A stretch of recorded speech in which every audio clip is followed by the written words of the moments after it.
Wow, good start.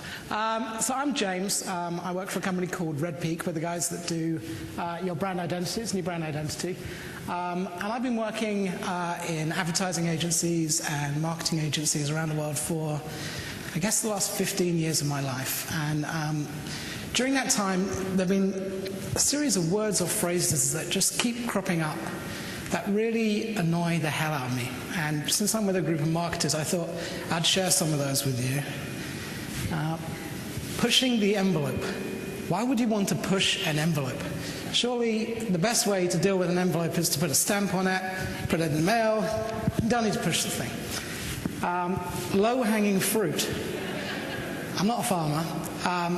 I was once in a pitch where I mentioned that we were going after the low-hanging fruit, and the marketing director said, if this doesn't work, I'm going to kick you in the low-hanging fruit. So I don't like that phrase.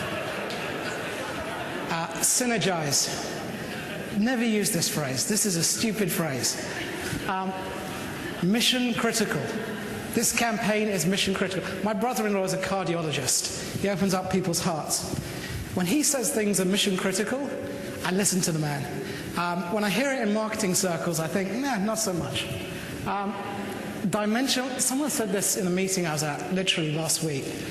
If you're a French post-structuralist philosopher, I think you can get away with it. I think if you're telling an insurance company they need a Twitter stream, which he was, I don't think it's appropriate. And then I was at CES, I guess 2 weeks ago, and a guy behind me said, we don't need innovation, we need winnovation. And I threw up a little bit in my mouth. I did. So, if you've ever been on a conference call and there's with your agency and it goes quiet, it's probably because they're playing a game like this. If you get a line, everyone has to buy you a beer. Anyway, there's one phrase that's been cropping up for actually over 60 years that I want to challenge today. Thinking outside the box. And I think if you're going to challenge something in front of a bunch of talented marketing people, received wisdom, you have to understand it a little bit. So what is this box? Well, it's a real thing, first of all. There is a box. It was a psychological puzzle developed in the early 19th century. And it's quite simple. What you have to do is connect the 9 dots with 4 consecutive lines without taking your pen off the paper. And it sounds easy. It's actually very difficult because your brain doesn't see 9 dots. Your brain sees a square. It sees a box. And the only way you can solve this puzzle is if you go outside the box. That's the only way you can connect it. But it's very difficult because your brain won't allow you to see that. And the Walt Disney Company used this puzzle in their training and their hiring. And they really loved it because they were looking for people that could think laterally, that wouldn't necessarily conform to the way everyone else's mind worked. And Walt Disney coined the phrase thinking outside the box. Now, in the 50s, that was a good idea because marketing was incredibly conformist. It reflected the values of the society, and the 50s were very about conformity. And marketers that thought outside the box, visionaries like Bill Bernbach at DDB, created extraordinary pieces of communications that really broke through, that juxtaposed different ideas. They put the word lemon against a car they were trying to sell. They talked about Avis being number 2, not number 1, because number 2 has to try harder. But good people of Intel, things have just got out of control. You can cook outside the box. You can parent outside the box. You can home decorate outside the box. And this mentality that seems to have swept through every aspect of our lives, I think is causing problems. Sometimes when you think outside the box, you get real problems that occur because you get meaningless innovation. So the scientists at Coke said, you know what, let's think outside the box today, guys. Let's come up with a better Coca-Cola. And they did. And it tested very well internally. But they didn't bother to ask anyone, do you want a better tasting Coca-Cola? So when they put it out to market, it was a disaster because people like Coke the way it is. Even though there is a better tasting one available, they like the comfort of the fact that this thing hasn't changed for years. Gap recently literally thought themselves out of a box with their logo. They had a nice blue box and they thought themselves out of it. Complete disaster. 3 weeks later, they put themselves back into the box. Segway, brilliant invention, very clever. Was supposed to revolutionize the way we walked around cities. Again, didn't ask a simple question. Does anyone dislike walking? Answer, no, unless, of course, you live in Los Angeles, but then you wouldn't be seen dead on one of these. It's for fat traffic cops. Again, great innovation, but not necessary. And when every agency is being briefed, guys, think outside of the box on this one. You start to get that homogeneous look. You get just crazy stuff, just for the sake of it, that isn't connecting really the brand to the consumer. There's a great website I implore you to go to called What People Don't Say About Marketing. And people upload different images. This is one. I wonder if my favorite brand of kitchen roll has a Twitter stream I can follow. I swear to God, that conversation is going on somewhere.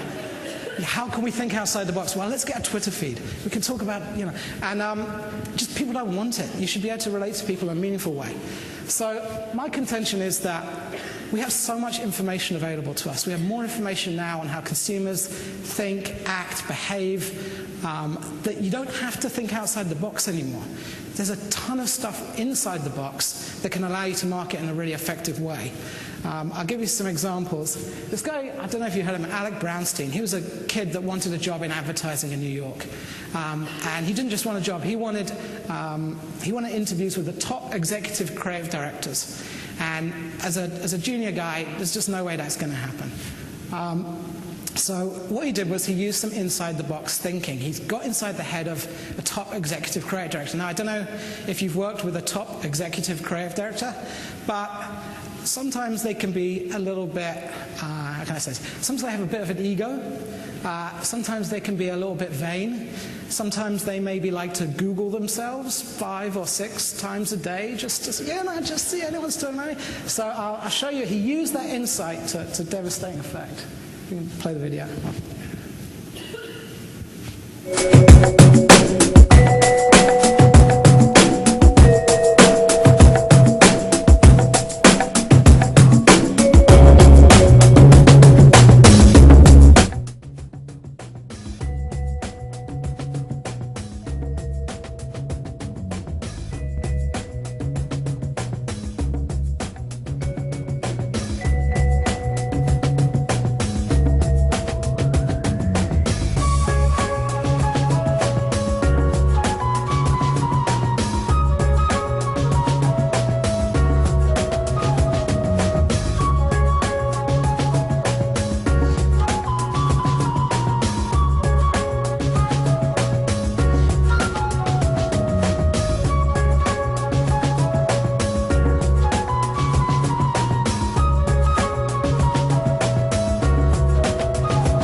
Slides back.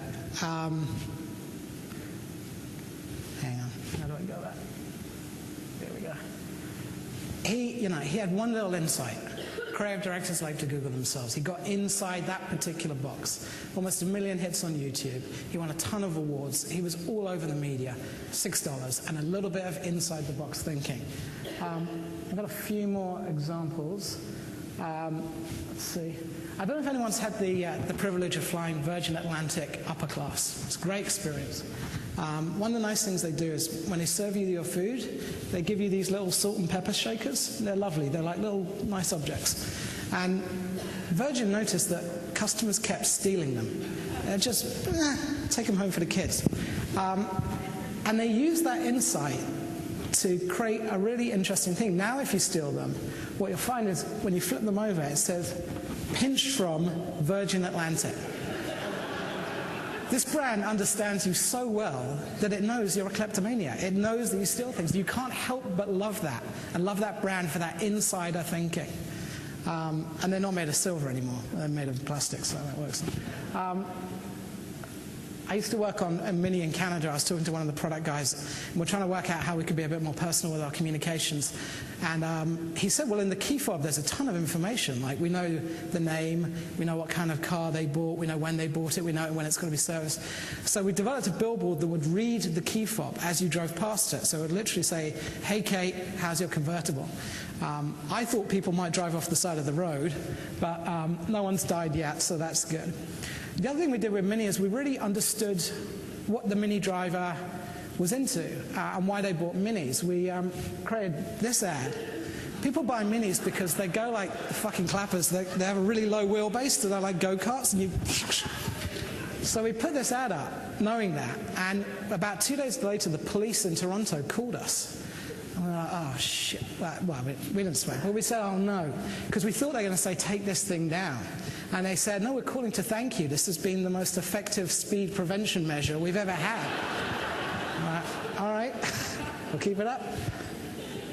I like this. This is an example from a brand called Dixons in the UK. Dixons is just the worst shopping experience. They sell TVs and electronics, but their prices are pretty good. Now, what I like about this is they understand the mentality of their target audience. This target audience like to go into the shop, in this case Harrods. They like to look around, be treated nicely, look at all the different screens, and then they say to the salesman, well, have a think about it. And they go home and they buy the thing on Dixons because they've had the nice service experience. Now they can get £100 off. I love the fact that they embrace that.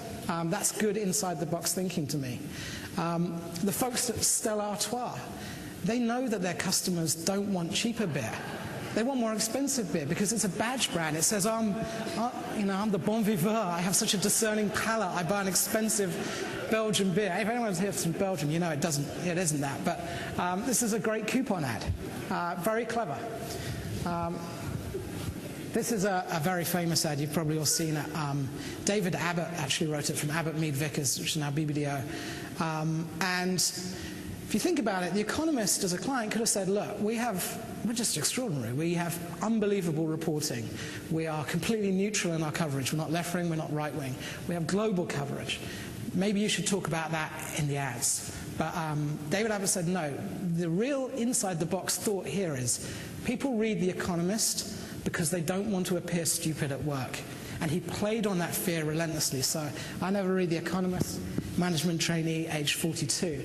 But what I like about this ad is that other brands have been able to subvert it for their own inside-the-box thinking. So the next ad I'm going to show you is for a brand called Wonder Bra. I don't know if you know what it is. It's a bra that kind of pushes and...